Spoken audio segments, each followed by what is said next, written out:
దేవుని వారలారా, దేవుని యొక్క పరిశుద్ధ గ్రంథం నుండి అపోస్తలుడైన పౌలు కొరింథీయులకు రాసినటువంటి పత్రిక నుండి దేవుని మాటలు శ్రద్ధ కలిగి మనము నేర్చుకుందాం.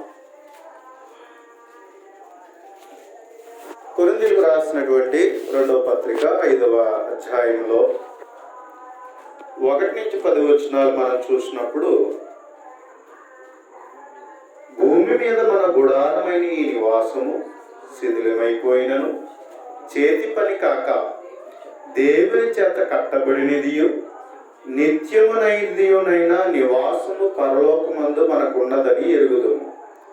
మనము దిగంబరులము కాక వస్త్రము ధరించుకునే వారముగా కనబడదుము. కాబట్టి పరలోకము నుండి వచ్చి మన నివాసము దీనిపైన ధరించుకొనని అపేక్షించుచు దీనిలో మూలుగుచున్నాం.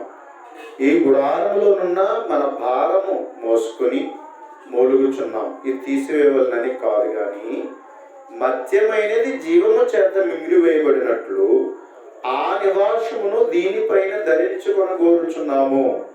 దీని నిమిత్తము మనల్ని సిద్ధపరిచిన వాడు దేవుడే, మరియు ఆయన తన ఆత్మను సంచు కరువును మనకు అనుగ్రహించి ఉన్నాడు. వెలుచూపు వలన కాక విశ్వాసం వలననే నడుచుకుంటున్నాం. కనుక ఈ దేహములో నివసించున్నంత కాలం ప్రభువునకు దూరంగా ఉన్నామని ఎరిగి ఎల్లప్పుడూ ధైర్యము గలవారమై ఉన్నాం. ఇట్లు ధైర్యము కలిగి ఈ దేహం విడిచిపెట్టి ప్రభువునొద్దకు నివసించుటకు ఇష్టపడుచున్నాం. కావున దేహమందున్నను దేహము విడిచినను ఆయనకి ఇష్టలమై ఉండవలనని మిగిలి అపేక్షించుచున్నాము. ఎందుకనగా తాను జరిగించిన క్రియలు చెప్పున అవి మంచివైనను సరే చెడ్డవైనను సరే దేహముతో జరిగించిన వాటి ఫలమును ప్రతివాడు పొందినట్లు మనం అందరమును క్రీస్తు న్యాయపీఠం ఎదుట ప్రత్యక్షము కావలియును అన్నాడు. పౌలు గారు కొరింథీయులకు రాస్తూ 2వ పత్రికగా రాస్తూ 16వ వచనంలో అన్నాడు, కావున మేము అధైర్యపడము అన్నాడు. 4వ అధ్యాయం 16లో అధైర్యపడము ఎందుకు అన్నట్లయితే, మేము దృశ్యమైన వాటిని చూడక అదృశ్యమైన వాటిని మేము నిదానించి చూచుచున్నాము అన్నాడు. అంటే నిత్యమైన దానిని మేము ఎదుగుతున్నాం అని చెప్పుకుంటా వచ్చాడు. ఏంటి పౌలు, నీకు ఎప్పుడు చూసినా శ్రమలే, నిందలే, అవమానాలే, ఇదేనా నువ్వు దేవుని బట్టి నువ్వు కలిగి ఉండేటువంటిది అన్నట్లుగా వారు మాట్లాడిన దానికి పౌలు గారు మాట్లాడుతున్నాడు. ఎందుకంటే మేము అధైర్యపడాం, మా బాహ్య పురుషుడు కృషించుచున్నాను, ఆంతర్య పురుషుడు దినదినము నూతన పరచబడుచున్నాడు. ప్రతి ఒక్కరూ ఈ భౌతికమైన శరీరానికి అంచనా వేసుకుంటాం, ఆలోచిస్తూ ఉంటాం, ఏమి సంపాదించామని. దేని కొరకు? శరీరం కొరకు. ఎప్పుడు మన ప్రశ్న ఏంటో తెలుసా? ఏమి సంపాదించుకున్నాం? దేనికి? శరీరానికి. అంటే శరీరానికి దీనికి తగిన, దీన్ని సుఖపెట్టడానికి నివాసం కావాలి, ఇల్లు కావాలి, బట్ట కావాలి, వస్త్రం కావాలి, బంగారం కావాలి. ఏమండి, మనం ఉండడానికి సకల సౌఖ్యాలు ఉండాలి. అందుకని మనం ఏదో ఒకటి తక్కువైపోయినా చాలా బాధపడిపోతాం. అవునా? పెరిగితే ఉండే ఆనందం వేరు, తరిగిపోతే ఉండే బాధ వేరు. అవునా? ఈ శరీరం కొద్దిపాటి ముడతొచ్చిన, కొద్దిపాటి బలహీనత ఏర్పడిన మనం చాలా కంగారు పడిపోతాం. ఎందుకో తెలుసా? ఈ మట్టి భూమిలో ఈ మట్టి శరీరం కలకాలము జీవింపజేయాలనే ఆలోచన, దీనికి ఉండే తాపత్రయం అంత కాదు.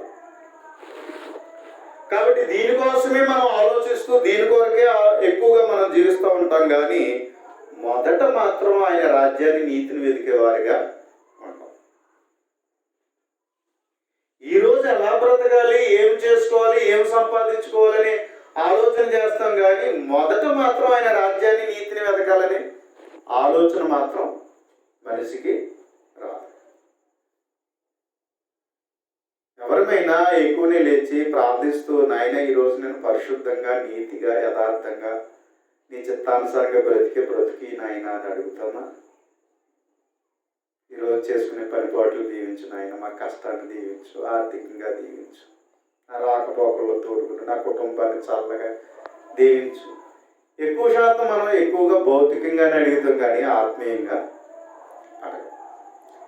ఏమైనా తక్కువ వస్తే చింతతో వెళ్ళి దేవుని అడిగేస్తాం, నాకు ఎత్తావే.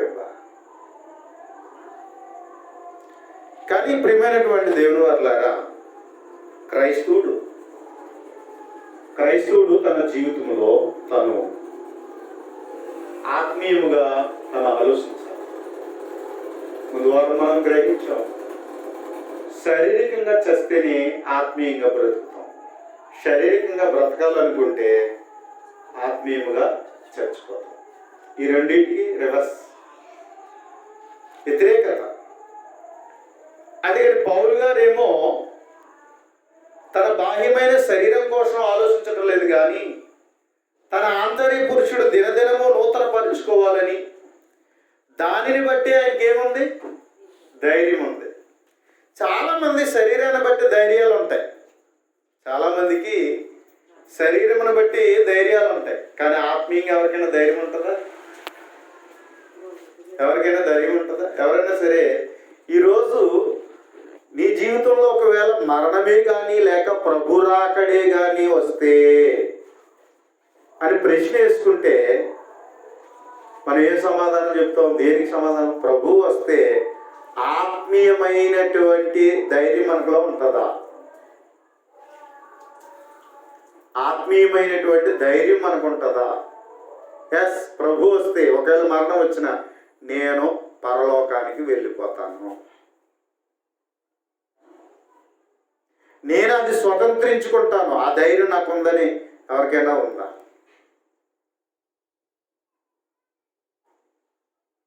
ఈ ధైర్యం కావాలా? పౌలు గారు చెప్తున్నది అదే.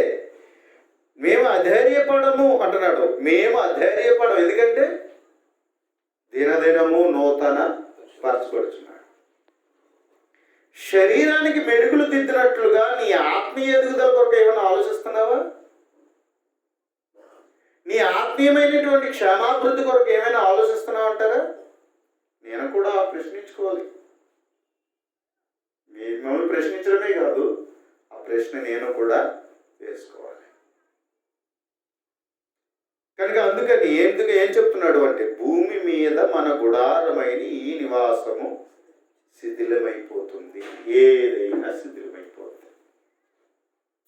ఏది అయినా ఎంత గట్టిదైనా ఏమైపోద్ది అంటే శిథిలమైపోద్ది. కట్టుకున్న ఇల్లు అది ఏమైపోద్ది? రాను రాను దాని టైము ఎంత టైం అని ఉంటుంది దానికి కూడా. పురాతన ఇల్లులు మనం చూస్తూ ఉంటాం, అప్పుడు గట్టిగా ఉన్నాయి, ఇప్పుడు చూస్తే ఎప్పుడు కూలిపోద్దని భయం. అంటే ఎవరికైనా వాడుతున్నే కొలది అది ఏమైపోద్ది అంటే ముసలితనం వస్తుంది, అంటే పాతదైపోద్ది. అది ఇల్లైనా ఏదైనా, వస్త్రమైనా ఏదైనా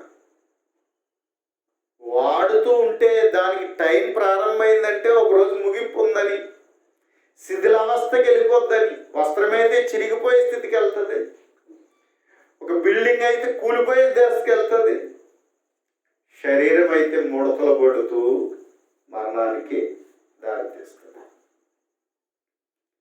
అందుకని ముసలితనంలో చూసినట్లయితే అన్నీ ఆ వయసు ఒక సర్టన్ ఏజ్, ఒక ఏజ్ దాటేటప్పటికి ముసలి వయసు దగ్గర పడేటప్పటికి పళ్ళు ఊడిపోతాయి, కంటి చూపు తగ్గుతుంది, శరీరం ముడతలు పడతాయి, ఓపిక ఉండదు. ఏమండి, నడవడానికి ఓపిక ఉండదు, చేయడానికి ఓపిక ఉండదు, నడుము కూడా నిలబెట్టలేని పరిస్థితి కదా. అంటే ప్రతి అవయవము ఏమైపోతుందంటే నెమ్మదిగా బలహీనమైపోతుంది. బలహీనం అయిపోతూ ఏమైపోతుందంటే మట్టిలో కలిసిపోతుంది. ఏదైనాను ఒక రోజు కూలిపోయి మట్టిలో కలిసిపోద్ది, అలాగే ఈ దేహం కూడా కూలిపోయి మట్టిలో కలిసిపోద్ది. ఏది శాశ్వతము కాదు. భూమి మీద మన గుడారమైన ఈ నివాసము శిథిలమైపోతుంది. ఇది గుడారంగా పోల్చాడు. గుడారంగా ఒకవేళ వస్త్రంగా తయారు చేసిన, లేకపోతే మేక వెంట్రుకలతో తయారు చేసిన, లేకపోతే చర్మములతో తయారు చేసిన, అది ఏదైనాను సరే కొంతకాలానికి అది చినిగిపోతుంది, పాడైపోతుంది. ఏది స్టాండర్డ్గా స్థిరంగా ఉండదు. అది ఎంత బలమైనదైనా గాలికి, తేమకి, వర్షానికి తడిసి, ఎండకి ఎండి అది నెమ్మదిగా ఏమైపోద్ది. ఎంత బలమైన తోడైనా సరే ఏమైపోతుంది, పాడైపోద్ది. కాబట్టి శిథిలమైపోద్ది. శిథిలమైపోయినను చేతి పని కాక, మానవుడు చేతితో చేయబడింది, మానవ ప్రమేయంతో వచ్చింది, అది ఏదైనాను ఏమైపోద్ది, పాడైపోద్ది. అందుచేత దేవుని చేత కట్టబడినది నిత్యమైన నివాసము పరలోకమందు మనకున్నదని ఎరుగుదుము. భూమి మీద ఉన్న నివాసము శిథిలమైపోతుంది. భూమి మీద ఉన్న దేహాలు నశించిపోతాయి, కుళ్ళిపోతాయి. కాబట్టి దేవుని చేత కట్టబడింది మాత్రము నిత్యముగా ఉంటుంది. ఆ నివాసము పరలోకమందు మనకున్నదని ఎరుగుతాము అన్నాడు. అంటే దేవుడు కట్టినది, దేవుడు కట్టినది శాశ్వతం. నిన్ను కట్టినా నువ్వు శాశ్వతంగా ఉంటావు. నువ్వు దేవుని చేత కట్టబడితే నువ్వు శాశ్వతంగా ఉంటావు. పరలోకం అనేది దేవుని చేత కట్టబడినది, శాశ్వతం. మరి దేవుని చేత మరి భూమి, ఆకాశాలు ఇవన్నీ చేపట్టాయి కదండి. కానీ మనిషి పాపం చేసి ఏం చేశాడు? మానవుని యొక్క అవిధేయత వలన ఈ లోకం చెడిపోయింది. నిత్యము ఉండాలని దేవుడు కోరుకున్నాడు, కానీ ఎవరి వల్ల ఇది పాడైపోయింది? అపవాది వల్ల కాదు, మనిషి వల్ల. వాడికి శిక్షను విధించేశాడు, వాడు నిర్ణయించేశాడు నిత్య నరకం. కానీ మానవుడైతే శాశ్వతంగా ఉండాలి, శాశ్వతంగా ఈ లోకం ఉండాలనుకున్నాడు దేవుడు, శాశ్వతంగా ఉండాలనుకున్నాడు. కానీ మానవుని యొక్క అవిధేయత వలన ఏమైపోయింది? దేవుడికి ఇచ్చించాడు. ఇదంతా మానవుని కొరకే కదా దేవుడు చేసింది. అందుకని ఎప్పుడైతే మానవుడి చివరికి ఇంక ఉండడు అనేటప్పటికీ ఇదంతా లయమైపోతుంది, ఇదంతా లయమైపోతుంది. లయమైపోతుందని ఎలా చెప్పగలం అంటే, ఖగోళంలో కొన్ని కనపడతలే. కృష్ణ బిలము అని ఉంటుంది నల్లగా, అందులో ఏది వెళ్ళినా ఇంకేముండదంట. ఒక కృష్ణ బిలం అని ఉంటుంది అనమాట. అందులోకి ఏది వెళ్ళినా ఇంకా ఉండదు, అది ఆకర్షించేది, అది లాగేసుకుంటుందట. అంటే ఖగోళంలో ఉన్నటువంటివి ఏదైనా అది పోతుందంటే మొత్తం కనబడదు అన్నప్పుడు దీన్ని బట్టి మనం ఆలోచించాలి. అంటే ఏది ఉండదో, ఏది ఉండదో అనేటువంటి విషయం ఖగోళాన్ని పరిశోధిస్తున్న వారికి ఈ విషయం అర్థమైంది. కృష్ణబిలాన్ని గురించి అవసరమైతే స్టడీ చేయండి, దాని గురించి ఆలోచించండి. నేను చెప్పింది అబద్ధమైతే అందులో ఏది వెళ్ళినా సరే అది లైమైపోద్దట, ఏముండదట ఇంకా.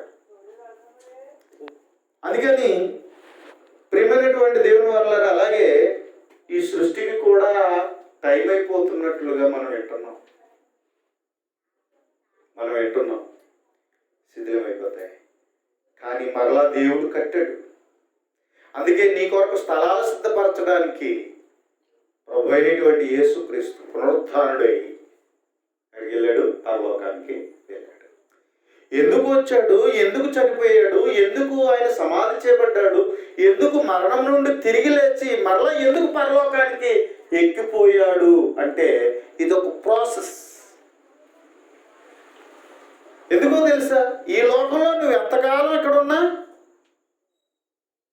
ఈ లోకంలో ఏ ఏళ్ళు బ్రతుకు, మరణం లేని ఒకళ్ళు డాక్టర్లు అంటున్నారు ఎప్పుడో ఒకప్పుడు మేమేం చేస్తాం, మనిషిని ఆయుష్ పెంచేస్తాం అన్నారు. మరణించిన వారిని కూడా బ్రతికించేస్తాం అంటున్నారు సైంటిస్టులు. అలా మేము చేస్తాం అంటున్నారు.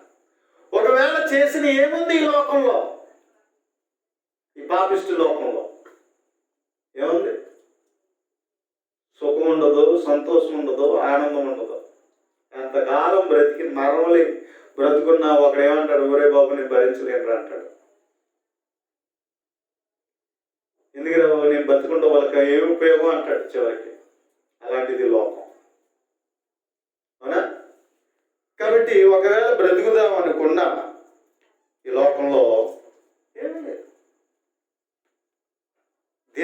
దినదినము మనం ఉండే పరిస్థితులు మనం చూస్తే దుఃఖమే కానీ, బాధే కానీ, వేదనే కానీ, సంతోషం అనేది మనిషికి పరిపూర్ణంగా రాదు, పరిపూర్ణమైన ఆనందం రాదు. అందుకే దేవుడు మానవుడిని పరలోకానికి తీసుకువెళ్ళడానికి తన కుమారుడిని యేసుక్రీస్తుని లోకానికి పంపించాడు. ఆయన వచ్చి మన పాపం నిమిత్తం చనిపోయి సమాధి చేయబడి మరణము నుండి తిరిగి లేచాడు. ఆయన పరలోకానికి వెళ్ళాడు. ఎందుకు తెలుసా? నీకు స్థలాలు సిద్ధపరచడానికి వెళ్ళాడు. పరలోకంలో స్థలాలు సిద్ధపరచడానికి వెళ్ళాడు. అంటే యేసుక్రీస్తును నువ్వు ఇక్కడ అంగీకరిస్తే, నమ్మితే, నువ్వు ఆయన ద్వారా నువ్వు ఇక్కడ కట్టబడితే, నిన్ను ఆయన కడితే, నువ్వు కట్టబడినప్పుడు పరలోక సంబంధమైన పౌరత్వం కలిగి నువ్వు బ్రతికినప్పుడు నీ పేరు పరలోకమందు రాయబడుతుంది. క్రీస్తునందు పరలోక విషయములలో ఉన్న ఆత్మ సంబంధమైన ప్రతి ఆశీర్వాదము దేవుడు ఇస్తున్నాడు. అవి మనం సంపాదించుకున్నప్పుడు అటు ఆశీర్వాదాలతో మనం ఎక్కడికి వెళ్తున్నాం అంటే పరలోకం వెళ్ళగలిగే హక్కు వస్తుంది. అది యేసుక్రీస్తు ద్వారా. ఎందుకంటే పరలోకము నుండి వచ్చిన వాడు ప్రభువైన యేసుక్రీస్తు, మరలా తిరిగి పరలోకానికి ఎక్కిపోయిన వాడు ప్రభువైన యేసుక్రీస్తు ఒక్కడే. అంచేత మనకు ఒక నివాసం ఉన్నది కనుక పరలోకమందు మనకు ఉన్నదని ఎరుగుదుము. దేవుని గ్రంథం మనకు చెప్తుంది పరలోకం ఉందని. ఆ మరణము తర్వాత మనకు పరలోకం అనేది క్రీస్తు ద్వారా మనకు అనుగ్రహించబడుచున్నదని సువార్త ద్వారా లేకపోతే బైబిల్ చదువుట ద్వారా ఈ సంగతి మనం ఎరుగుదాము. అంచేత 2వ వచనంలో మనము దిగంబరులము కాక వస్త్రము ధరించుకున్న వారిగా కనబడుదుము. కాబట్టి పరలోకము నుండి వచ్చు మన నివాసము దీనిపైన ధరించుకుని అపేక్షించు దీనిలో మూలుగుచున్నాము అంటున్నాడు. కాబట్టి మనం దిగంబరులము కాక వస్త్రం అంటే పరలోక సంబంధమైన రీతిలో వస్త్రమును ధరించుకుని వారముగా కనబడుదుము. కాబట్టి పరలోకము నుండి వచ్చు మన నివాసము దీనిపైన ధరించుకుని అపేక్షించుచు దీనిలో మూలుగుచున్నాం. పరలోకం వెళ్ళాలనుకున్నవాడు యాత్రికుడును పరదేశిని అని చెప్పి తన ప్రయాణము ముగింపు వరకు కూడా నిద్ర ఉండదు. ఎందుకని? నేను పరలోకం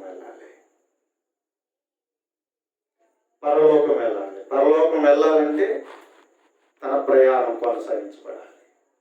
అందుకోసం పిలువబడిన వారే సంఘం.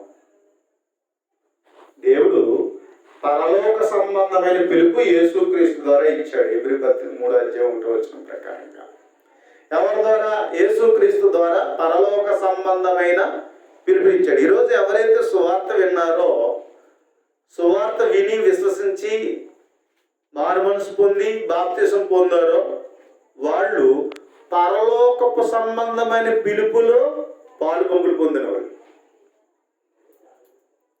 పరలోక సంబంధమైన పిలుపులో పాలుపంపులు పొందినవారు. మరి పిలువబడిన వాడు ఏం చేయాలి? ఇప్పుడు ఎవరన్నా వచ్చి పిలిస్తే ఏం చేస్తాడు?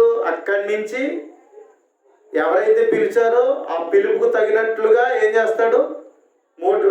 సిద్ధపడిపోయి ఇంక వెళ్తున్నాను అని చెప్పేసి తను ఎవరైతే పిలిచారో ఆ పిలిచిన వారి దగ్గరికి ఏం చేస్తాడు? వెళ్ళిపోతాడు. అంటే మనకు కూడా దేవుడు పిలిపించాడు. ఎక్కడికి? పరలోకానికి. అంటే నువ్వు ఎప్పుడైతే సువార్త విన్నావో నీకు పిలుపు వచ్చింది, నువ్వు విశ్వసించి మారుమనసు పొంది బాప్తిసం పొందితే అప్పటి నుంచి నీ ప్రయాణం ప్రారంభమైంది. అంటే నువ్వేం చేసావు? పరలోకానికి తగినట్లుగా సిద్ధపడ్డావు. ఎవరైనా పిలిచారనుకో బయటికి వెళ్ళినప్పుడు దాన్ని తగినట్లుగా ఏం చేసుకుంటారు? అలాగే పడితే అలా వెళ్ళిపోతారా? షర్ట్ వేసుకుంటారు. ఇంతకుముందు పెద్దలు పిలిచారనుకోండి, జమీందారులు కానీ ఎవరైనా పెద్ద కాపులు కానీ పిలిచారనుకోండి, ఏం చేసేవారు?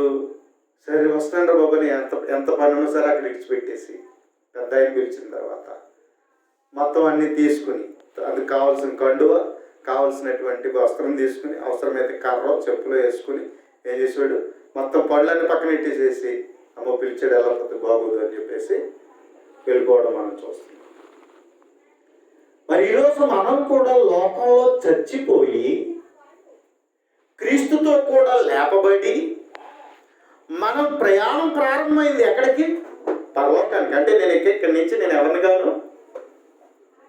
గాను లోక సంబంధిని కాదు. నేను ఎవరిని? దేవుడు నన్ను పిలిచాడు, నేను పరలోక సంబంధిని. పరలోక సంబంధిని అని చెప్పి మన ప్రయాణం ప్రారంభించాం. ఎక్కడికి ఉండడానికి? పరలోకానికి వెళ్ళడానికి. అంటే అలా పిలువబడిన వారే సంఘం. ఇప్పుడు ఆ పిలుపులో పాల్గొంపులు పొందిన వారు ఇప్పుడు ఎన్ని పనులు ఉన్నా పక్కనట్టు ఇప్పుడు ఏం చేయాలి? మనం సంఘం యొక్క పనిలో ఉండాలి. సంఘం ద్వారా ఎక్కడికి వెళ్ళాలి? మనం పరలోకానికి వెళ్ళాలి. సంఘం అంటే పిలువబడిన వారు అని అర్థం. సంఘం అనగా పిలువబడినవారు. అంటే ఆ పిలుపును ప్రారంభమైన ప్రయాణం ఎక్కడి వరకు ముగింపు? మరణమైన ప్రభు రాక వరకైనా సరే ఇంకా అదేం చేయాలా? ఆసక్తి అనేది, ఆ ప్రేమ అనేది, ఆ విశ్వాసం అనేది, ఆ భక్తి అనేది ఎలా ఉండాలి? చల్లగా ఉండాలా? వెచ్చగా ఉండాలా? చల్లగా ఉండాలా? వెచ్చగా ఉండాలా? నువ్వు మొదట ప్రారంభమైనప్పుడు ఏ వేడైతే నీలో స్టార్ట్ అయ్యిందో ఆ వేడి ఎంతవరకు ఉండాలి? ముగింపు వరకు ఉండాలి. కార్యారంభము కంటే కార్యాంతం మేలు. చాలా మంది మొదట బాగుంది, మొదట ఎంత వేడిగా ఉంటారంటే, అయ్యా ఈరోజు ఏ ప్రార్థన లేదా? ఎదుట ఇంకా ప్రారంభించలేదు, ఎవరు రాలేదేంటి? మొదట వేడి చాలా బాగుంటది. అన్నయ్య ఇదేదో డౌట్ నాకు అర్థం కావట్లేదు, ఇంకా చెప్పన్నయ్య ఈ పాట నాకు అర్థం. ఒక్క పాట నాకు నేను నేర్చుకున్నా, మీ దగ్గర ఏమన్నా పాట ఉందా నాకు పంపించి నేను నేర్చుకుంటాను అంటే అక్కడి నుంచి మన ప్రారంభం. మొదట్లో ఉండే వేడి చూడండి ఎలా ఉంటుందో. ప్రతి ప్రసంగం వినేయాలని. కాబట్టి ఏదైనా చెప్తే చెప్పన్నయ్య నాకు ఇంకా అర్థం కావట్లేదు, ఇంకా నేను వింటాను, ఇంకా నేను తెలుసుకుంటాను, ఇంకా ఇంకా ఇంకా ఆ వేడి అనేటువంటిది ఎలా ఉంటుందంటే అస్సలు నిద్రోడు. కానీ రాను రాను బాధ్యతలు, లోక బాధ్యతలు పెరిగి, ఇంటి బాధ్యతలు పెరిగి అక్కడి నుంచి ఏమంటావు తెలుసా? ఏంటి తమ్ముడు మొన్న ఏమో వచ్చేసో ఏంటి ప్రార్థన రావట్లేదండి? లేదన్నయ్య చిన్న పని ఉందన్నయ్య, ఒంట్లో పోలేదన్నయ్య, రేపొద్దుటి పని ఉందన్నయ్య, అందుకని కుదరలేదన్నయ్య. ఇలా సాకులు చెప్పుకుంటూ ఏ స్థితికి వస్తున్నాం మనం? నులివెచ్చని స్థితికి వస్తున్నాం. నులివెచ్చని స్థితికి మనము వస్తున్నాం. ఏదైనా ఒక పాత్ర అనేటువంటిది చూడండి, అది ఐరన్ కానీ, అది ఇనుము బంగారం కానీ, అది వెండి కానీ, దాన్ని ఎంత బాగా కాలిస్తే అది అలా బాగా ద్రవం కింద మారిపోయి ఎంత కొలుములో కాలుస్తారు దాన్ని. చాలా వేడిమిగా దాన్ని కాల్చి మొత్తం అంత గట్టిగా ఉన్నది మళ్ళా ద్రవ పదార్థంగా తయారు చేసి ఏ రూపము దానికి రూపించాలని నిర్ణయించుకో ఆ రూపానికి రావడానికి ఏం చేస్తారు? ఆ ద్రవాన్ని అంతటిని అందులో వేసి ఆ రూపానికి మలుస్తారు. మళ్ళీ దాన్ని మలిచి మరలా దాన్ని ఏం చేస్తారంటే దాని రూపాన్ని అలా చుట్టుతో కొట్టి చేసి మొత్తం దాన్ని ఎలాగ దాన్ని తీసుకురావాలో అంత విధంగా దాన్ని తయారు చేసే వాళ్ళు మొత్తం వేడి చేసి కొట్టి అంటే సుత్తుతో బాది మొత్తం చేసి దాన్ని రూపించేటువంటి పరిస్థితి మనం చూస్తున్నాం. అప్పుడు చాలా వేడిగా ఉంటుంది. అది అంత వేడిగా ఉంటేనే ఆ రూపం వస్తుంది. అంత వేడిగా ఉంటేనే. ఎదురుగుండా కర్రలతో చైర్స్ చేస్తారు కదా, రాజమండ్రి చర్చ్లో ఎదురుగా మాకు చేస్తారు. వాళ్ళు ఏం చేస్తారంటే దాన్ని వంచడానికి అలా ఆ వేడి చేసి ఆ వేడిలో దాన్ని వంచుతారు. అది అలా ఉండిపోదు, బెండిపోదు. ఏ రూపానికి కావాల్సిన రీతిలో దాన్ని వేడి చేసి దాన్ని వంచుతారండి. దాన్ని వంచుతారు. వేడుంటేనే తగిన రూపం వస్తుంది. వేడి లేకుండా దాన్ని ఒకవేళ మనం కొట్టేసానికి నిరిగిపోతుంది. అందుకని దాన్ని వేడి చేస్తారు. దేవుడు నీలో కూడా ఒక వేడిని పెంచాడు సువార్త ద్వారా. ఆ వేడిని నీలో పెంచి ఆ వేడి వేడి వేడి వేడి ఇంకా నువ్వు ఇంకా వెచ్చగా తయారు ఉండాలనేటువంటి దేవుడు కోరాడు. అందరిని అలాగే కోరుతున్నాడు ఆయన. కానీ మనం రాను రాను ఏమైపోతున్నాం? నిలువెచ్చని స్థితికి వచ్చేస్తున్నాం. నిలువెచ్చని స్థితిలో ఏమవుతుందో తెలిసి దాన్ని వంచాలంటే వంగదో, నిలువెచ్చనిదో వంగదో. ఎంత దాన్ని వంచుదామన్నా వంగదు. అది వేడిలో ఉంటేనే అది వంగుతుంది. దాని రూపం ఏ రూపం తీసుకురాలో ఆ రూపంలో తీసుకురాగలుగుతాం. ఆ వేడి ఎప్పుడైతే చల్లగారిపోయిందో ఆ రూపం రావడం కష్టం. అలాగే ఈరోజు చాలా మటుకు మనం ఏమైపోయింది తెలుసా? వేడి తగ్గిపోయాం. మనలో ఉన్న మొదట్లో ఉన్న పట్టుదల, మొదట్లో ఉన్నటువంటి దృఢత్వం రాను రాను రాను రాను ఏమైపోయింది? పట్టు లేదు. ఎంత పట్టుంటే పర్ఫెక్ట్గా మనం వెళ్ళడానికి అవసరం. పట్టు లేకుండా ఇప్పుడు జారిపోతాం. ఎప్పుడైతే లూజ్ ఇస్తున్నామో ఏమైపోతాం?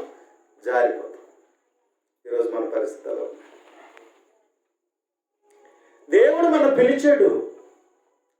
వెచ్చగా ఉండేటట్లుగా మనల్ని ప్రేరేపిస్తున్నాడు. వాక్యంతో మనల్ని ప్రేరేపిస్తున్నాడు. సహోదరుల ద్వారా ప్రేరేపిస్తున్నాడు. సోదరుల ద్వారా, శ్రమల ద్వారా నిన్నేదో విధంగా మేలుకొల్పి నిన్నేదో విధంగా పరలోక సంబంధమైన రీతిలో నేను కూర్చుండబెట్టడానికి కావలసిన రీతిలో దేవుడు ఏం చేస్తున్నాడంటే ఆయన పని ఏం చేస్తున్నాడు. కానీ దానికి తగినటువంటి వేడి మనలో ఉందా లేదా, నిలువెచ్చని స్థితి ఏమన్నా వస్తుందా మనం జాగ్రత్తగా గమనించుకోవాల్సిన అవసరం. ఎందుకంటే దానికి తగినట్టుగా ఉంటేనే ఇక్కడ రూపించుకుని ఏం చేస్తాడు? తీసుకుని అక్కడ కూర్చోబెడతాడు.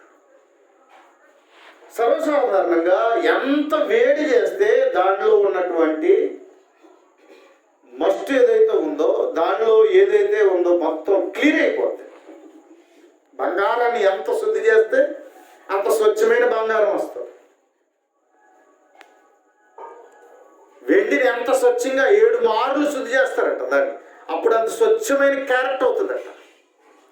అలాగే దేవుడు కూడా ఏం చేస్తున్నాడు అన్నట్లయితే నీ జీవితంలో నువ్వు ఎదగాలని దేవుడు నీకు శ్రమానుభవాన్ని నేర్పుతున్నాడు, కష్టానుభవాన్ని నేర్పుతున్నాడు, శోధనలతో నేను సిద్ధం చేస్తుంది. దానికి నువ్వు ఎలాంటి ఐఎమ్ రెడీ అన్నట్టుగా ఉండాలి. కానీ పిరికోడుగా పారిపోయేవాడిగా, అవిశ్వాసిగా వెనకంజి వేసేవాడిగా ఉండడానికి దేవుడు ఇష్టపడతాడు. ఏదొచ్చినా ధైర్యంగా నిలబడాలి. నువ్వు జీవితంలో నువ్వు ఒకటే తీర్మానం చేసుకోవాలి, ఏది ఏమైనా దేవుని పని, తర్వాత నా పని. ముందు దేవునికి మహిమ, దేవునికే ఘనత, నా ద్వారా ఆయన తగినటువంటి ఘనతను నేను తీసుకురావాలి. ఎందుకైతే నన్ను పిలిచాడో ఆ పిలుపుకు తగినట్లుగా నేను ప్రయాణం చేయాలి, నేను పరుగు పెట్టాలి, నేను నడవాలి అనేటువంటిది ఉండాలి. పరలోకం వెళ్ళాలి అంటే బాప్తీసం తీసుకుంటే వెళ్ళిపోతే గొడవ లేదు, అందరూ వెళ్ళిపోవచ్చు. కానీ అక్కడి నుంచి ప్రయాణం ప్రారంభమైంది. ఆ ప్రయాణంలో మనం ఏం చేయాలన్నట్లయితే ఏమొస్తాయి? గోతులు వస్తాయి, లోయలు వస్తాయి, గాఢంధకారం వస్తుంది. కాబట్టి ఇదిగో ఎడారి లాంటి భూమి వస్తుంది, అరణ్యం లాంటిది వస్తుంది. కాబట్టి ఏ పరిస్థితి వచ్చినా సరే కణాలకు వెళ్ళవలసిన వాళ్ళు ఆ గుడి మీదే పెట్టుకుని వెళ్ళాలి. కానీ శత్రువులు ఎదురయ్యారు, అమ్మో నేను ఎదుర్కోలేను, నేను పోరాడలేనంటే వెనక చూపు చూస్తే నాకు వద్దు ఇలాంటి వాళ్ళు అన్నాడు. అంతే. నాకొద్దు.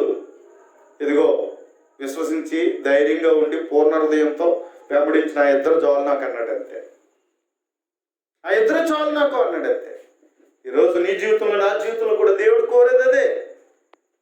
అంతే తప్ప సడుగుతూ ఏమండి అవిశ్వాసులై ఎరుగు చూపు చూస్తూ దేవుని మీద తిరగబడే పరిస్థితికి వస్తే ఆయన ఇష్టపడేటువంటి వాడు కాదు.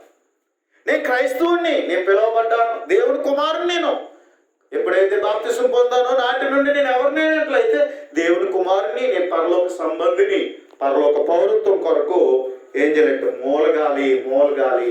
ఆ మూలుగాలి నీలో ఉందా లేదా? పౌలు గారికి అయితే ఉందట. ఏమంటున్నాడు? 2వ వచనం, మనము దిగంబరులము కాక వస్త్రము ధరించుకున్న వారిగా కనబడదుము కాబట్టి పరలోకము నుండి వచ్చి మన నివాసము దీనిపైన ధరించుకొన నపేక్షించు దీనిలో మూలుగుచున్నాం.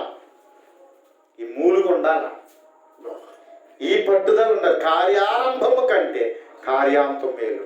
నేను ముగించాలి అనేటువంటి పట్టు ఉండాలి. ఇది ఉండాలి. ఇలా ఉన్నవాళ్లే పరలోకానికి హక్కుతారు, పరలోకానికి వెళ్ళదగినటువంటి వారు. అంతే తప్ప నీకు కలిసి వస్తే ఒకలాగా, కలిసి రాకపోతే ఒకలాగా కాకూడదు. ఎట్టి పరిస్థితుల్లోనైనాను దేవుని పని కొరకు, దేవునికి తగినట్లుగా, పిలుపుకి తగినట్లుగా ఏం చేయాలి? మన ప్రయాణాన్ని కొనసాగించాలి. అందుకని 3వ వచనం, ఈ గుడారంలోనున్న మనము భారం మోసుకుని మూలుగుచున్నాం. నిజమే, భారం ఉంది.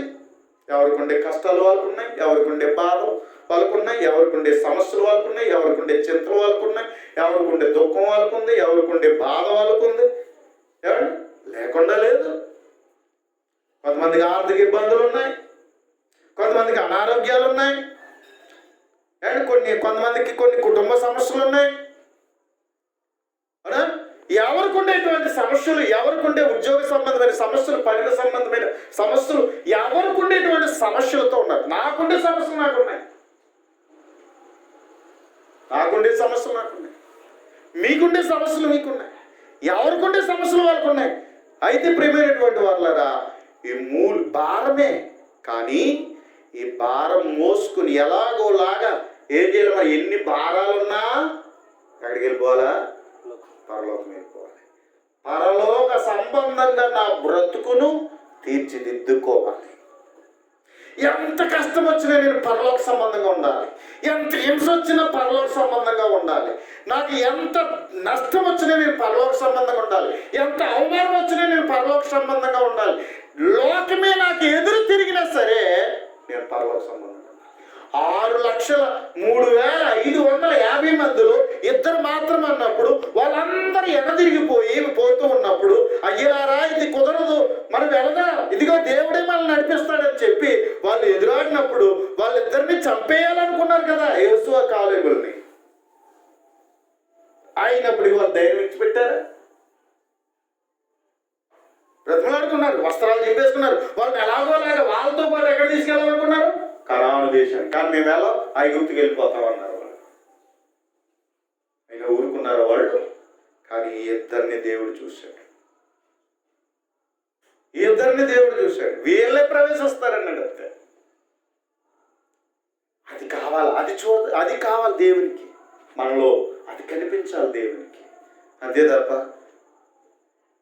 లేదండి వీలు కుదరట్లేదు, ఏదో వీళ్ళప్పుడు వస్తానులే అనేటువంటిది కాదు. ఎందుకంటే నువ్వు ఎప్పుడైతే బాప్తిసం పొందావు నువ్వు పరలోక సంబంధివి. అందుకు తగినట్లుగా నువ్వు ఎప్పుడు సిద్ధంగా ఉండాలి. నీ శరీరము నిన్ను కృంగదీసినా, నీ బాధలు నిన్ను కృంగదీసినా, నిన్ను వెనకలాగిన ఎన్ని వెనకలాగినా నేను మాత్రం వెనక చూడను, ముందు చూపే ఉంటాను, క్రీస్తు వైపే చూస్తాను, నేను పిలువబడినవాడిగానే ఉంటాను అనేటువంటి రీతిలో మనం ముందు అడుగు వేస్తే నీ పరలోకానికి వెళ్ళే హక్కుదారు. ఇది మన జీవితంలో ఈ కసి ఉండాలి, ఈ పట్టుదల ఉండాలి మనలో.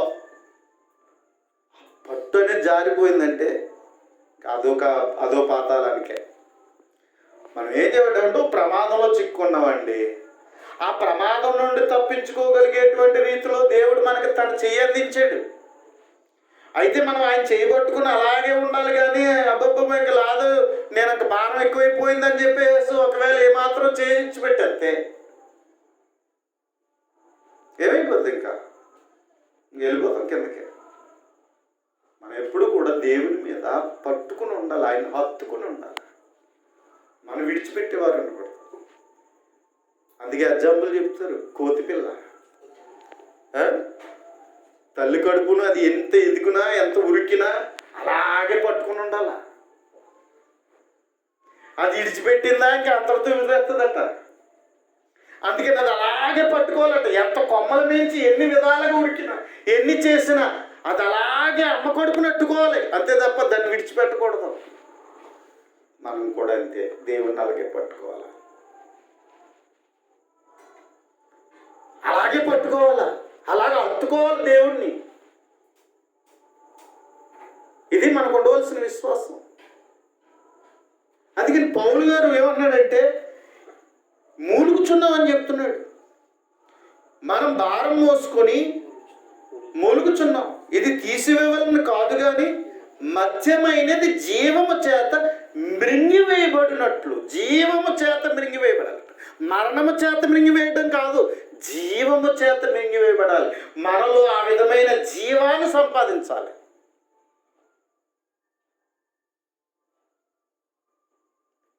కాబట్టి మనం చూసుకుంటే ఎంతవరకు ఉన్నాం, ఎంతవరకు ఎదుగుతున్నాం, ఎంతవరకు జీవం కలిగి ఉన్నాం అంటే బైబిల్ ప్రకారంగా మనం ప్రతిదీ పరిశీలన చేసుకుంటే మనం ఏ శాతం ఉన్నాం, అసలు మనం జీరోలో ఉన్నామా ఏ శాతంలో ఉన్నామో మనకు తెలిసిపోతుంది.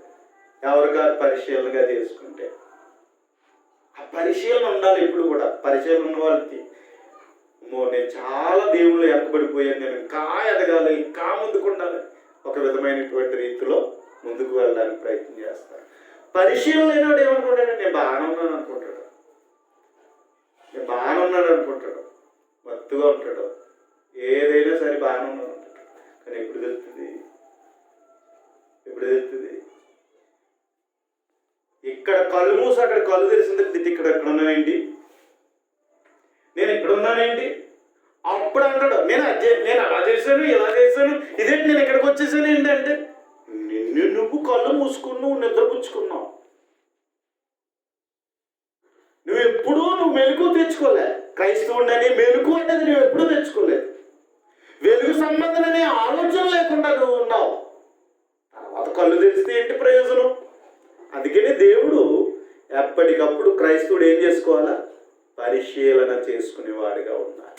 తను ఏ విధంగా క్రైస్తవుడిగా ఉన్నాను, నేను పరలోక సంబంధిగా ఉన్నాను అనేటువంటి పరిశీలన క్రైస్తవుడు తను చేసుకోవాలి. అలా చేసుకోలేకపోతే మనల్ని మనం మోసం చేసుకుంటే తర్వాత బోధింపబడిన ప్రయోజనం గుండెలు బాదుకున్నాయి. అక్కడే అంత ఏడ్చినాయి. ఎక్కడైనా ఏడితే బ్రతుకుండగా నువ్వు ఇక్కడే ఆడాలి, మనం ఇక్కడ ఆడాలి. అయ్యో నాలో ఉన్నటువంటి ఇది దేవునికి ఆయాస్కరమైన మార్గం నాలో ఉంది, అవిధేయత ఉంది, భక్తిహీనత ఉంది, అయ్యో నాలో ఇలాంటి లోపాలు ఉన్నాయేంటని ఇక్కడ ఏడవాలి, ఇక్కడ ఏడవాలి. మనం ఏడవలసింది. తర్వాత ఏడితే ప్రయోజనం ఉండదు. ఇక్కడ ఆడాలి, మనం ఇక్కడ అడగాలి, మనం అడగవలసింది ఇప్పుడు అడగాలి. మెలకు తెచ్చుకొని ప్రత్యప్తపడి ఏదో విధముగా మనము మేలు కలుపుకొని క్రైస్తవులుగా మన జీవితాన్ని సరి చేసుకోవాలి. అలాంటి మూలుగు ఉండాలి. పౌలు గారు అంటున్నాడు, నేను ఎక్కడ భ్రష్టున్నైపోతానని తన శరీరాన్ని నలగొట్టుకుంటున్నాడట. పౌలు గారు చెప్తున్న మాట మరి మనం ఏం చేస్తున్నాం? విన్న వాక్యాన్ని ఎక్కడ పెడుతున్నాం? విన్న వాక్యం ఎంతవరకు నీ చెవులు పడినటువంటి వాక్యము నీ హృదయంలో పడి నిన్ను ఎలా మేలుకొల్పుతుంది? అసలు నిన్నేమో లేపుతుందా, నిద్రపోతున్నావా? చాలా మంది హ్యాపీగా వచ్చి నిద్రపోతారండి. హ్యాపీగా వచ్చి దేవుని సన్నిధికి వచ్చి నిద్రపోతారు. అయ్యో ఎందుకు వస్తుంది నాకు ఇంత నిద్ర అనుకోరు. మంచి కునుకు తీస్తారు, చాలా మత్తుగా పడుకుంటారు. ఆమె అనేటప్పటికీ ఆ ప్రార్థన వాస్తప్రార్థన అనేటప్పటికీ మెరుగు తెచ్చుకున్న అప్పుడు వచ్చి మెలుక అప్పుడు మొదలెడతారు సోది, పనికిరాని విషయాలన్నీ. కానీ అరే నాకు ఎందుకు వస్తుంది నిద్ర, అయ్యో నేను దేవుని సన్నిధికి వచ్చాను, దేవునితో ఉన్నాను, ఆయన వాక్యం వినాలే, నాకు ఎందుకు వస్తుంది నిద్ర అనేటువంటి పట్టుదల ఉండదు. చాలా మంది వస్తారు, హ్యాపీగా నిద్రపోతారు, హ్యాపీగా అయిపోయింది ప్రార్థన అమ్మయ్య అనుకుని వెళ్ళిపోతారు. అంతే. జస్ట్ ప్రెజెంటేషన్ అంతే. ఇదే మనం చేయవలసింది. అన్నిటిలో మెలుగుగా ఉన్నా నీవు దేవుని దగ్గర మెలుగుగా ఉండవా? మరి ఇప్పుడు నిద్రపోతే నీ పరిస్థితి ఏంటి? నువ్వు దేవుని నీ పని చేస్తానన్నావు, ఎలా చేస్తావు పని? ఏదైనా మా పాస్టర్ గారు చూసుకుంటారులేండి, ఆయన ప్రార్థన చేస్తా మేము పర్లోకి వెళ్ళిపోతాం అనుకున్న వాళ్ళు ఉన్నారు కూడా. ఎవరు చేయాలట? పాస్టర్ గారు. ఆయన కానుకెత్తే ఆయన ప్రార్థన చేస్తాను, మమ్మల్ని అదే విధంగా పరలోకం తీసుకెళ్ళిపోతారు.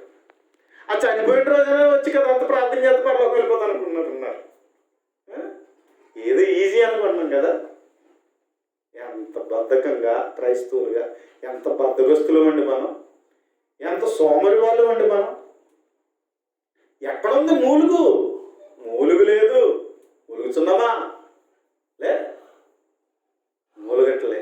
ఏదో విధంగా నేను సాధించాలనేటువంటి పెనుగులాట ఉందా మనలో? పెనుగులాట ఉందా? పెనుగులాట కావాలి, పోరాటం కావాలి. పౌలు గారు అయితే తను అలా మాట్లాడుతున్నాడు. పౌలు గారితో మనం ఏకీభవించడానికి మనకు అంత ధైర్యం ఉందా? అయితే తను ధైర్యంగా చెప్తున్నటువంటి రీతిని మనం చూస్తూ ఉన్నాం. ఇక్కడ ఏమన్నాడు 5వ వచనంలో, దీని నిమిత్తం మనల్ని సిద్ధపరిచిన వాడు దేవుడే. అందుకే కదా దేవుడు నిన్ను పిలిచాడు. అందుకే కదా దేవుడు నిన్ను పిలిచాడు. ఆ పిలుపుని ఎప్పుడూ కలిగి ఉండాలి కదా. నువ్వు ప్రతిరోజు పిలిపించుకోవాలా. ప్రారంభమైన పిలుపు నువ్వు ఎప్పుడు కూడా సమయానికి నిన్ను ప్రత్యేకపరచుకుని సిద్ధం చేసుకుని నువ్వు వచ్చేయాలి. ఎక్కడికి సిద్ధం? ఎక్కడికి సిద్ధం? పరలోకానికి సిద్ధం. అవునా? ఏం చేశారు? పెళ్లి కుమారుడికి ఎదుర్కోవాలని సిద్ధపడిపోయారు. వస్తే సరిపోయిందా? డ్యూటీలు ఉన్నాయి, డ్యూటీలు వెళ్ళి వచ్చుకుని వచ్చారు, కానీ నువ్వు సిద్ధం చేసుకోలేదు అంతే. వచ్చేసాడట. అప్పుడు అర్రే మా దీపాలు ఆరిపోతున్నాయి అన్నాడట. మరి వెళ్ళి తెచ్చుకోవాలి. అప్పటికప్పుడా చాలా మంది వచ్చాక చూసుకుందాం అనుకునే వాళ్ళు ఉన్నారు. చాలా ధైర్యంగా ఉన్నారు. చాలా మంది ఎవరు ఉన్నారు తెలుసా? వచ్చాక చూసుకుందాంలే, ఎందుకెవడో అన్నట్లుగా చాలా ధీమాగా ఉన్నటువంటి రీతిని ఈరోజు మనం చూస్తున్నాం. మొండి ధైర్యం, కానీ అది ధైర్యం కాదు. వాళ్ళ తర్వాత ఏడ్చారు, అయ్యా అయ్యా అయ్యా అయ్యా తలుపు తీవయ్యా అంటే, మీరెవరో నాకు తెలియదు, మీరెవరో నాకు తెలియదు. ఈరోజు బైబిల్ నువ్వు సరిగ్గా చదవకపోతే, అర్థం చేసుకోకపోతే నువ్వు పరలోకం వెళ్ళగలుగుతావు. నేర్చుతాను రండి అయ్యా, నేర్చుకోండి అయ్యా, ఇదిగో పరలోక సంబంధమైన రీతిలో మనం ఒకరికొకరు జ్ఞానం తెచ్చుకుని ఆత్మీయంగా ఎదుగుదాం రండి అంటుంటే ఎవరికున్నా విధమైన మెలకువ? మీకేంటి సార్, మీకు ఏ పనులు లేవు, మాకు బోల్ పనులు ఉన్నాయి, అంతేనా? ఎవరికి లేవు పనులు? ఎక్కడ ఒకవేళ ఆర్థిక పరమైన పని ఎత్తుకుంటే నేను దేవుని పనికి దూరం అయిపోతానని, మ్యాక్సిమం చాలా వరకు నేను నా సేవ ప్రారంభంలో ఎక్కడ కూడా పని పెట్టుకుంటే ఎక్కడ నేను దేవుని పని సరిగ్గా చేయనేమో అని చెప్పేసి నాకు అడ్డమైనవన్నీ వదిలేసానండి. దేవుని పనికి అడ్డు వచ్చేది ప్రతిదీ వదిలేసాను. చక్కగా 150 మంది పిల్లలు స్కూల్ అండి. నా జీతం పోయి మిగులు తగులు మొత్తం 1 లక్ష రూపాయలు మళ్ళీ నాకు మిగిలి ఉంటుంది. అలాంటి స్కూల్ నేను వదిలేసాను. ఎందుకో తెలుసా? దేవుని పని నిమిత్తం.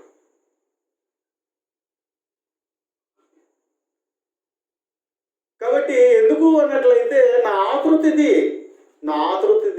దేవుడు చూసుకుంటారులే, దేవుడు పెంచుతారులే, ఏదో విధంగా మార్గం. దేవునికి అసాధ్యమైంది ఏముంది? నా భార్య అనేది ఆడపిల్లలు ఉన్నారు, నువ్వు దేని గురించి పట్టించుకో, చెయ్యు, ఇలా. దేవుడు నన్ను పోషిస్తూనే వచ్చాడు, నా అవసరం తీరుస్తూనే వచ్చాడు, ఎవరొకరు మనసులు మారుస్తున్న అవసరాలు తీరుస్తూనే వచ్చాడు. కానీ నేను ఒకటే నిర్ణయించుకున్నా, ఏ పనైనా నేను పెట్టుకుంటే ఒకవేళ దేవుని పాటకి అర్థం వచ్చేస్తుంది దేవుని భయపడిపోయాను నేను ఎక్కువగా. అందుకని నేనుంటేనే దేవుని పని జరుగుతుంది అని, అందుకే ముందు నేను ఉంటాను చూస్తాను. నేను లేకపోతే దేవుని పని జరగదండి. ఇది నేను ఆలోచిస్తాను. ఎవరికి వారు అలాగుంటే దేవుని పని ఎంత చక్కగా జరుగుతుంది. ఆ సమయాన్ని కేటాయించవలసిన సమయం, ఆ సమయాన్ని మనం ఎవరికి వారిగా కేటాయిస్తే దేవుని పని ఎంత ఘనంగా జరుగుతుందండి. దేవునికి ఎంత మహిమకరంగా జరుగుతుంది. మనల్ని బట్టి ఇంతమంది మనం మెలకువగా ఉండి మనం వచ్చే రీతిని బట్టి ఇంకొకరు కూడా నేను వెళ్ళాలనే ఆలోచన వస్తుందిగా. చాలామంది ఏమనుకుంటున్నారు తెలుసా, ఎవరు వస్తున్నారు ఏంటండి అని కొంతమంది అనుకుడిపోయిన వాళ్ళు ఉన్నారు. చాలా వరకు రాకపోవడం కారణం నువ్వు నేనే అంటాను నేను ఎక్కువగా. కారణం మన నిర్లక్ష్యం వల్లే ఇంకొకరు నిర్లక్ష్యం అయ్యారు. పల్లెటూరులో ఎలాగుంటుందో తెలుసండి, ప్రారంభ కదా, ఇంకా పాటలు పాడుతున్నారు, ఎంతలో బట్టలు తీసుకొచ్చలే,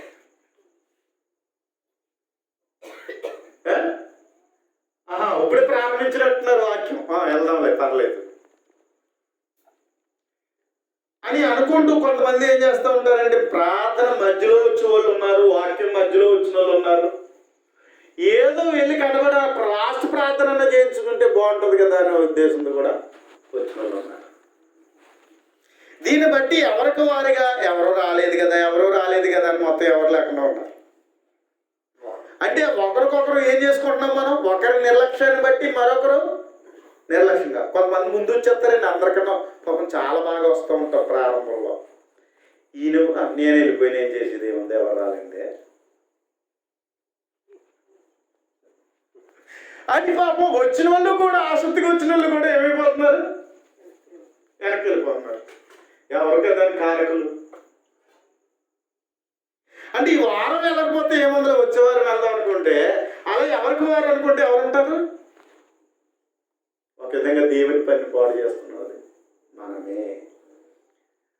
మనం బలహీనులమై ఎదుటోళ్ళు కూడా ఏం చేస్తున్నాం, మనం బలహీనులము చేసేస్తున్నాం. మనం బలహీనులమై మన బలహీనత వల్ల ఎదుటి వాళ్ళు మనం ఏం చేస్తున్నాం అంటే బలహీనులుగా చేసేస్తున్నాం. దానికి గల కారణం మనమే. కాబట్టి ప్రియమైనటువంటి దేవుని వాళ్ళగా అంచేత వీటన్నిటికీ లెక్క చెప్పాలనే సంగతి గుర్తుపెట్టుకోండి సుమా. ఎందుకంటే క్రైస్తవుడు ఎలా ఉండాలి, జ్ఞానంగా ఉండాలి, తెలివిగా ఉండాలి, వివేకంగా ఉండాలి. ఎప్పుడు చూసిన మొద్దోళ్ళలాగా ఉండకూడదు.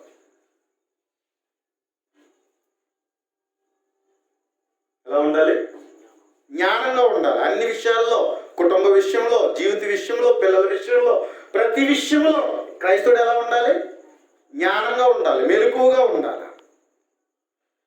ఇది మన బాధ్యత.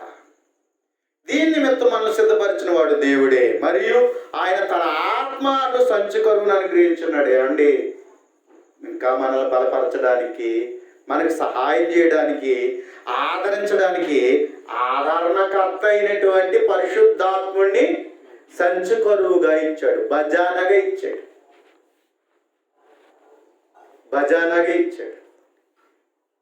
నువ్వున్న ఒప్పుకోలను బట్టి, నీకున్న విశ్వాసాన్ని బట్టి నువ్వు రక్షణ పొందావని, మరి ఆ భజనలో నువ్వు ఇంకా మళ్ళీ ముందుకాడికి వేయకుండా వెనక్కిలాగేస్తుంటే ఉన్న భజన ఎవరు ఏం చేస్తారు? ఎందుకు వచ్చిన భజనలు వెనక్కి తీసుకోరా? అందుకే ఆత్మను ఆర్పకూడదు. ఏం చేయకూడదు? ఆత్మను ఆర్పకూడదు. నువ్వు నిద్రపోతే, నువ్వు నిర్లక్ష్యం చేస్తే, నువ్వు కలిగి ఉన్న పరిశుద్ధాత్మని తొక్కుపెడుతూ ఏం చేస్తున్నావు? ఆర్పేస్తున్నావు. ఈ సంగతి నీకు తెలుసా?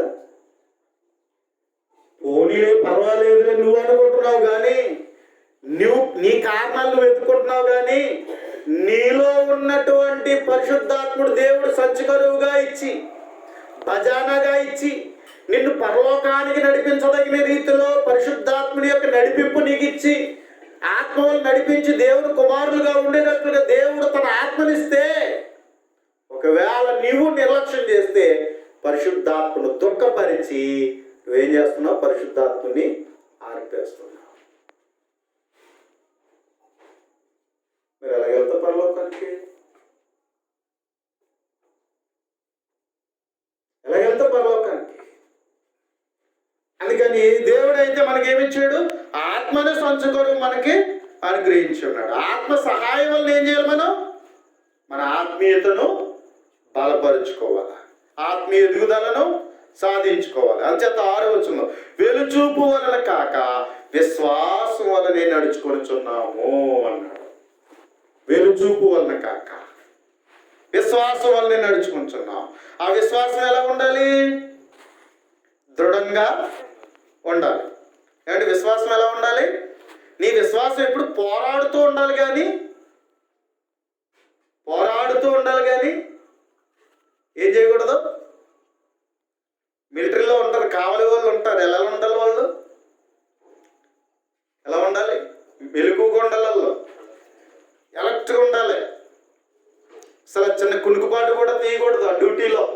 తన దేశ భద్రత కోసం తనకు తాను ఏం చేయాలంటే మెలుగుగా పోరాడేవాడిగా ఉండాలి, రెడీగా అన్నిటికి సిద్ధంగా ఉండాలి. సరేలే నడువులాగా గన్న పక్కన పెట్టుకుందాం, ఈ పక్కన పెట్టుకుందాం అనుకుంటాం లేదు. అక్కడ జస్ట్ ఆ బోర్డర్ దగ్గర ఏం చేయాలంటే అనుక్షణం మెలుగుగా ఉండాలి. ఏ క్షణం ఏది జరిగినా ఎవరు రెడీగా ఉండాలి, అంతే. క్రైస్తవుడు కూడా అలాగే ఉండాలి, పోరాడేవాడిగా ఉండాలి. విశ్వాస సంబంధమైన మంచి పోరాడము నిత్య జీవం చేపట్టు అంటున్నాడు.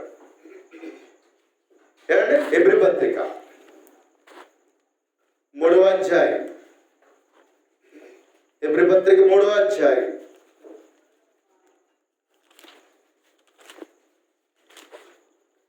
హెబ్రీ పత్రిక 3వ అధ్యాయం 15వ వచనం. పాపం వలన కలుగు భ్రమ చేత మీలో ఎవరినో కఠినపరచబడుకున్నట్లు నేడు అనబడు సమయం ఉండగానే, ఎప్పుడట? రేపుడు కాదు, వాయిదా. నేడు అనబడు సమయం ఉండగానే, అంటే ఈ రోజు అనబడు సమయం ఉండగానే ప్రతి దినమును ఒకరికొకడు బుద్ధి చెప్పుకోండి. ప్రతిరోజు నా ప్రార్థన. కానీ ఏమంటాడు ఇక్కడ? ప్రతి దినము ఒకరినొకడు ఏం చేసుకోవాలట?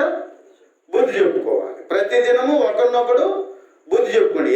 అనగా మొదటి నుండి మనకున్న దృఢ విశ్వాసం అంతం మట్టుకు గట్టిగా చేపట్టిన ఎడలనే క్రీస్తులో పాలువారమై యుందుము.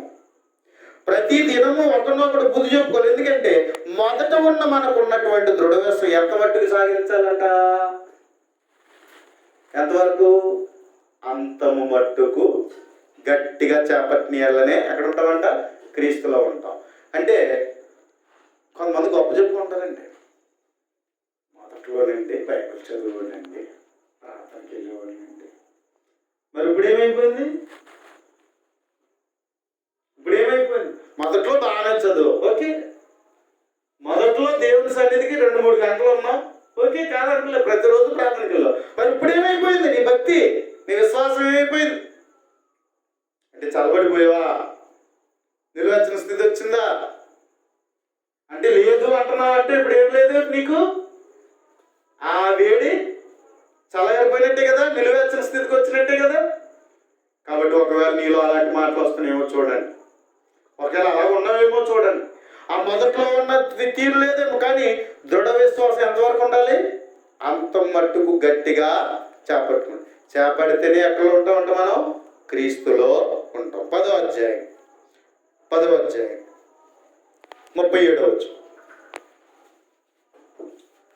10వ అధ్యాయం 37వ వచనం.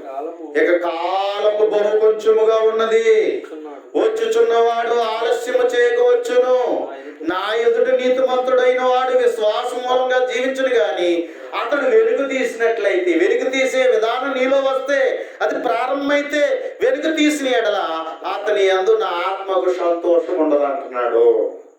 తర్వాత అయితే మనము నశించుటకు వెలుగు తీవారము కాము గాని ఆత్మను రక్షించుటకు విశ్వాసము గలవారమై ఉన్నాం. ఎలాంటి విశ్వాసం ఉండాలంటే స్థిరమైన దృఢమైన విశ్వాసం మనము కలిగి ఉండాలి. పై విశ్వాసము దేవుడు ఇష్టపడేటువంటి వాడు కాదు. కాబట్టి అందుకని వెలుచూపు వలన కాక విశ్వాసం వల్లనే నడుచుకుంటున్నాం అంటున్నాడు 6వ వచనం. 7వ వచనం మనం చూస్తే 2 కొరింథీ 5:7 కనుక ఈ దేహంలో నివసించున్నంత కాలం ప్రభువుకు దూరముగా ఉన్నామని ఎరిగి ఎల్లప్పుడూ ధైర్యం గలవారమై ఉన్నాము. ఎవరో పౌలు గారు చెప్తున్నాడు ఈ మాట. ధైర్యం గలవారమై ఉన్నాము. ఎందుకొరకు? అతను నడుస్తున్నాడు కాబట్టి ధైర్యంగా ఉన్నాడు. క్రీస్తులో అలా ఉన్నాడు కాబట్టి ధైర్యంగా ఉన్నాడు. అంచేత ఏమన్నాడు? ఇట్లు ధైర్యము కలిగి ఈ దేహం విడిచిపెట్టి ప్రభువునొద్దకు నివసించుటకు ఇష్టపడుచున్నాము. ఎంతమంది కోరుకున్నారు ఈరోజు ప్రభు రాక రావాలని? ఒకవేళ మరణం వచ్చినా పర్వాలేదు అని ధైర్యంగా మాట్లాడగలరు ఉన్నారా? ఇది మనలో ఉందా? ఏమండి? ఒకవేళ ఎవరైనా ఏదైనా జరిగిందనుకోండి, ఫోన్లో దేవుని కృపను బట్టి ప్రభునందు నిద్రించాడంటారా? అయ్యో ఎంత పని చేశాడన్నా దేవుడు, ఇలా జరిగింది ఏంటి అంటారు. అరే మనం వింటున్నాం కదా, భక్తుల మరణం విలువ కలదట. బ్రతుకుడు క్రీస్తే సావైతే లాభం, ప్రభునందు నిద్రించేవారు ధన్యులు అని చెప్తుంది. మరి మరణం ఎప్పటికైనా వస్తాయి. ఈరోజే వచ్చిన మనం దాన్ని మనం ప్రేమతో ఆహ్వానించాలి కదా దేవుని చిత్తాన్ని. ఎందుకంటే మనం పరలోక సంబంధులుగా ఉండాలనేటువంటి అపేక్ష కలిగి ఉండాలి మనం కదా. ఈ విధంగా మన జీవితాల్లో ఉండాలి. కానీ మనము ఆ విధమైన ధైర్యం కలిగి ఉండాలి. కానీ మరణం అంటే భయపడే స్థితిలో ఉండకూడదు. అందుకని మొదటి శతాబ్ద క్రైస్తవులు క్రీస్తు కొరకు చనిపోవడంలో వాళ్ళు తెగించిన తెగింపు, వాళ్ళ త్యాగం నిజంగా వండర్ఫుల్ అండి. దానికి నేనైతే చెప్పేస్తున్నాను, నేను అంత విశ్వాసం కాదు, నేనైతే అంత విశ్వాసం కాదు, అంత ధైర్యం నాకు లేదు. ఒకవేళ మొదటి శతాబ్ద పరిస్థితిలో నేను ఒకవేళ ఉంటే నేను అంత తెగింపు అంత ధైర్యం నాకు నేను ప్రదర్శించేవాడిని కదేమో. కాబట్టి వాళ్ళతో మనం పోల్చుకుంటే నేను అప్పుడు అనుకుంటూ ఉంటాను, నా విశ్వాసం ఎంత, నా భక్తి ఎంత, వాళ్ళతో పోల్చుకుంటే నేను చేసే సేవ ఎంత అనిపిస్తుంది నాకు. బెటర్ మార్క్, ఎక్కువ మార్కులు వేయాలని వాళ్ళకే వేయాలి. వాళ్ళు ఏదో కొంచెం పాటు మార్కులు అంతే. వాళ్ళతో పోలిక చేసుకుంటే క్రైస్తవులో మార్కులు వేసారనుకోండి, ఒకవేళ మార్కులు వేస్తే 100కి 100 మార్కులు వేస్తే వాళ్ళకి వేయాలి. కానీ నాకు మాత్రం ఆ 100కి 100 మార్కులు మాత్రం నేను సరిపోను. ఎందుకంటే వాళ్ళు అంత ధైర్యంగా వచ్చారు, నాకు పరలోకమే కావాలి. అరే పిల్లలు ఉన్నారా, అయ్యో నా భార్య ఉందా, అయ్యో ఇదన్నా, వీళ్ళ కోసం ఏం ఆలోచించలేదు, క్రీస్తు కొరకు నా ప్రాణం ఇవ్వడానికి సిద్ధంగా ఉన్నారని చెప్తే వండర్ఫుల్ అండి. వారి త్యాగాలు, వారి శ్రమ, క్రీస్తు కొరకు శ్రమ పడ్డారంటే హింసింపబడిన హింసలో కూడా వాళ్ళు ఎంత ధైర్యంగా నిలబడ్డారండి. ధైర్యం ఉంది. మళ్ళీ ఎవరైనా ఉన్నారు గట్టిగా బెదిరితే ఆగిపోతాం మనం. గట్టిగా బెదిరించారనుకోండి ఇంకా దొరికిన సందర్భం ఉంది. ఇంకా మనం ఎక్కడైతే ఉంటామండి, అంటే ఏదైనా చెప్తే తేడా వచ్చిందండి బ్రదర్ వదిలేండి. సార్ కరోనాలో చాలా మంది పోనీ మొబైల్ ద్వారా పోనీ ఏదైనా ఆన్లైన్ కార్యక్రమాలు అనుకో, కొంతమంది వచ్చేవారు, 4 వచ్చేవారు. ఏమండి పోనీ కరోనాలో పోనీ అవకాశం లేదు కదా, పోనీ ఈ ఆదివారం కదా, ఈ ఆదివారం అన్న పోనీ ఇలాగైనా పోనీ అవకాశం సద్వినియోగం చేసుకున్నారు 4 అండి. సమయం ఉంటే లోకానికి ఎక్కువగా శరీరానికి ఎక్కువ ఇస్తాం, కానీ దేవునికి మాత్రం ఇవ్వం. ఎక్కడ మనం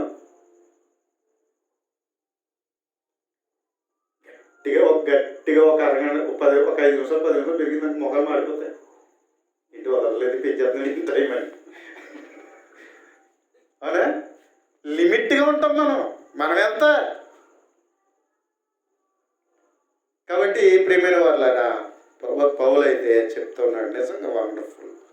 వారి త్యాగాలు, నిజంగా వారి సమర్పణ, వారికి ఉన్న క్రైస్తవ జీవితాల్లో వాళ్ళు చాలా చక్కగా వారు జీవించారు. అందుకే ఏమంటాడంటే చెప్తున్నాడు, 8వ వచనం, ఇట్లు ధైర్యం కలిగి ఈ దేహం విడిచిపెట్టి ప్రభువునొద్ద నివసించుటకు ఇష్టపడుచున్నాం. కావున దేహమందున్నను దేహం విడిచినను ఆయనకి ఇష్టలమై ఉండవాలని మిగులు అపేక్షించున్నాం.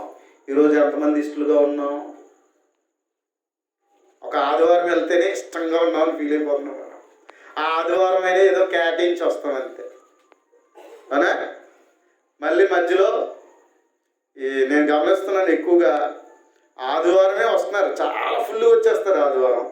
సంఘంలో ఉన్న మిగిలిన కార్యక్రమాలకి, తరగతులకు మాత్రం అటెండ్ అయ్యేవాళ్ళు చాలామంది తక్కువ. చాలా సంఘాల్లో ఇలాంటి పరిస్థితి నేను చూస్తున్నాను.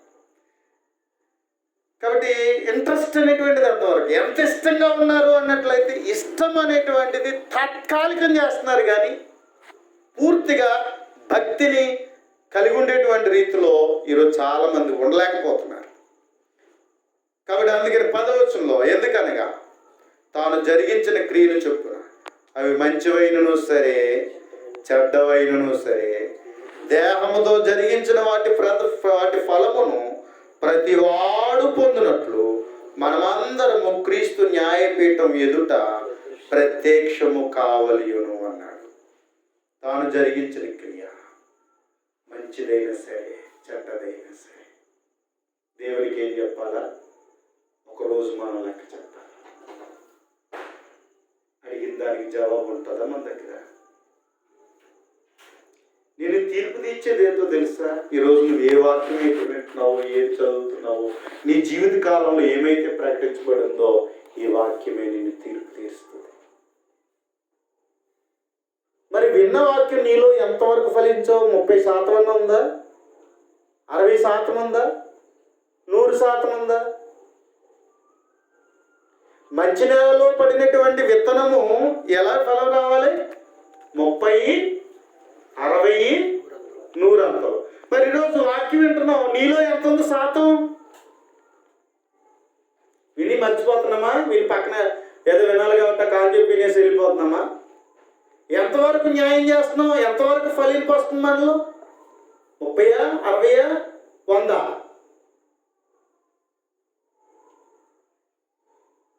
మరి రేపొద్దున దేవుడు లెక్క అడిగితే, నువ్వు విన్నావు కదా అని దేవుడు లెక్క అడిగినప్పుడు మంచిదైనను సరే చెడ్డదైనను సరే క్రీస్తు న్యాయపీఠం ఎదుట ఏం చేయాలంట మనం?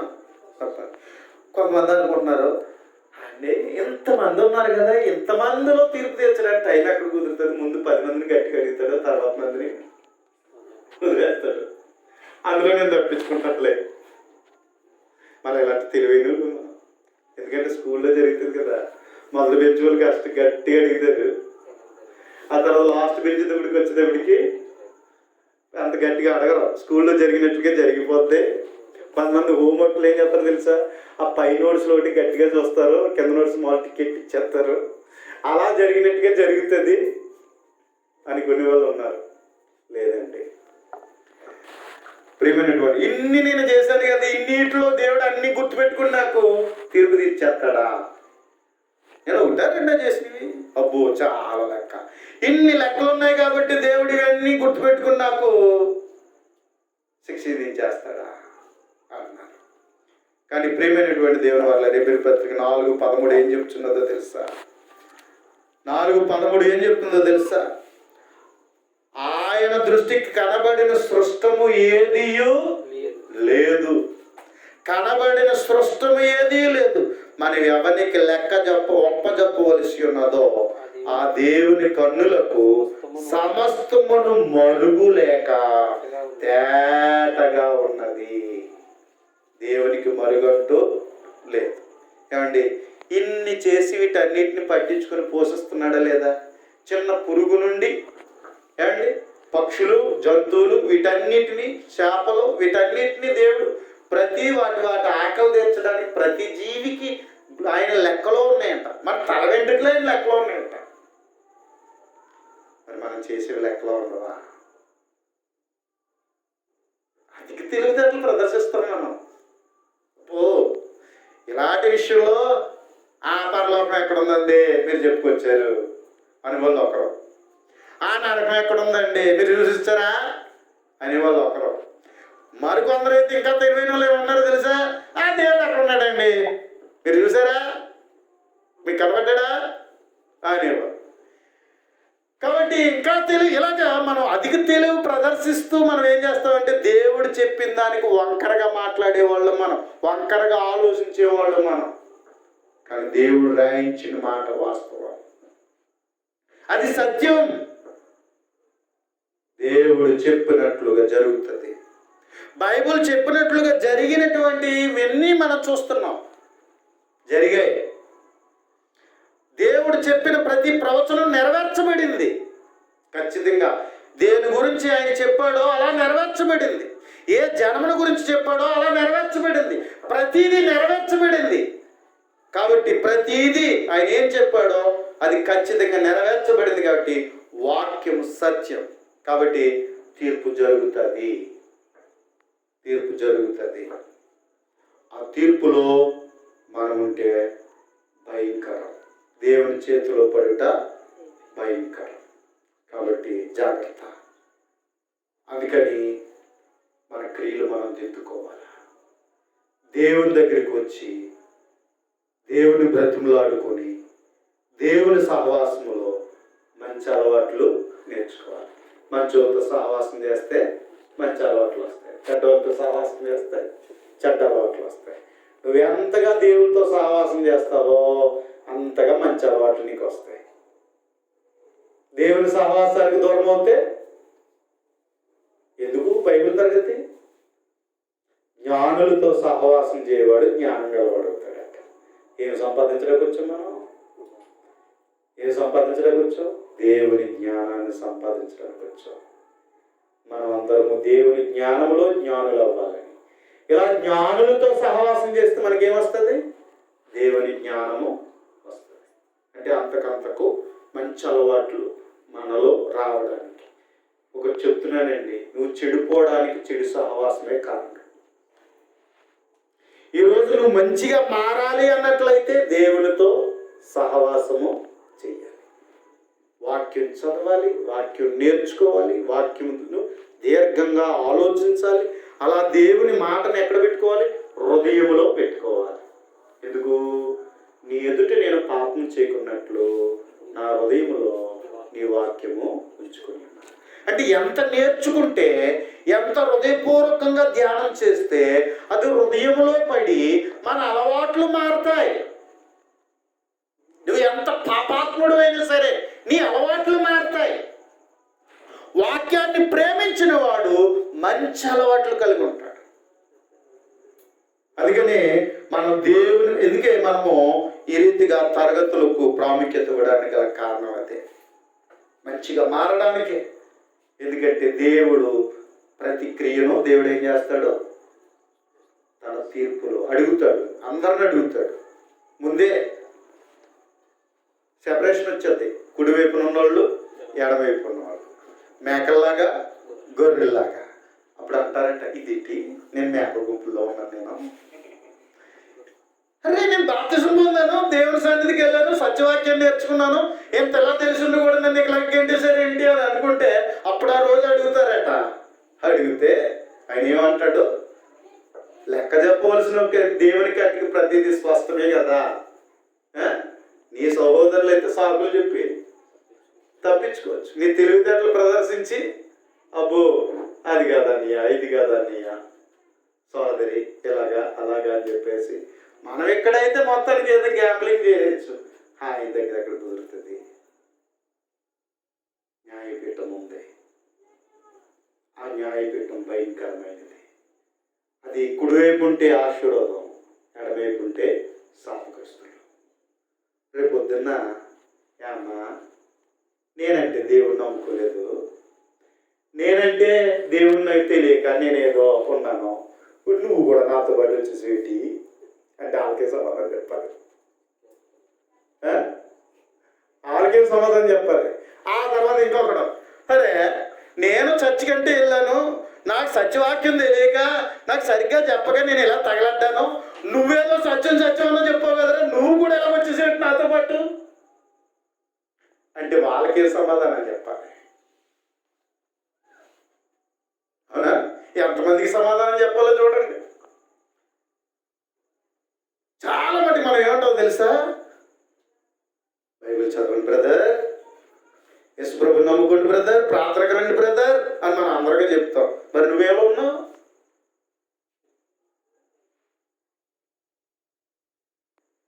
ఎడమ చేతికి వెళ్లకుండా చూసుకో. ఎడమ చేతి వెళ్లకుండా నీవు చూసుకో. జాగ్రత్త పడు, మెలకుగా ఉండు. సహోదరుడుగా నాకు ఇచ్చిన పనిలో నన్ను నేను హెచ్చరించుకుంటూ మిమ్మల్ని కూడా హెచ్చరిస్తున్నాను. ఒకవేళ ఇదిగో దావీదు అంటున్నాడు, నీతిమంతులు నన్ను కొట్టుట తైలాభిషేకం అంటున్నాడు దావీదు. నిజమే. తప్పును కప్పుపుచ్చుకునేలాగా మెప్పుకోలు చేసుకోకుండా తప్పును తప్పుగా ఒకరినొకరు హెచ్చరించుకుంటే బాగుపడతాం, తప్పును దిద్దుకుంటాం. హత్తు ఉండే స్నేహితుడు గాయాలు చేస్తాడు. కాబట్టి ఏ సహోదరుడైనా ఒకవేళ నన్నైనా సరే, మిమ్మల్ని అయినా సరే, ఒకరు నేనైనా సరే, మరొకరైనా సరే, ఎవరైనా నిన్ను ఆత్మీయంగా జీవించాలని నీ లోపాన్ని ఎత్తి చూపితే కోప్పడుకో, సరి చేసుకో.